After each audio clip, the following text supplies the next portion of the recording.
ভাই ভাই জামাতের এই নেতা বিএনপিকে নিয়ে গোপন কিছু তথ্য দিল। ভিডিওটা দেখুন এবং শেয়ার করে সবাইকে দেখার সুযোগ করে দিন এবং কমেন্টে মতামত জানাবেন।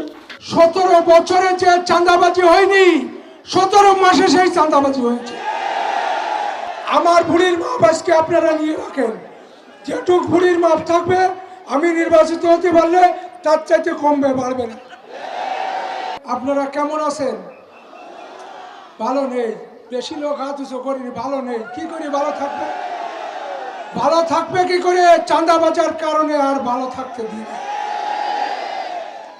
আমার প্রতিপক্ষ দল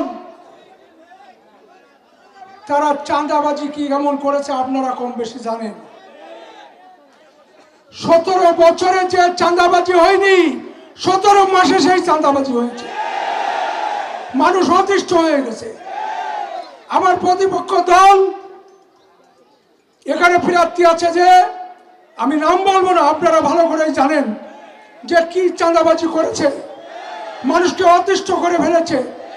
খালি চাঁদাবাজি না, সন্ত্রাসী কার্যকলাপ চালিয়েছে। আমার হিন্দু ভাইদের প্রতি যে নির্যাতন চালিয়েছে, হিন্দু মা বোনদের প্রতি যে নির্যাতন চালিয়েছে, কোনো মানুষ সুস্থ থাকতে দেয়নি। তাহলে আপনারা সুস্থ থাকবেন কি করে? আপনারা সুস্থ থাকবেন 12 তারিখে নির্বাচনের পরে।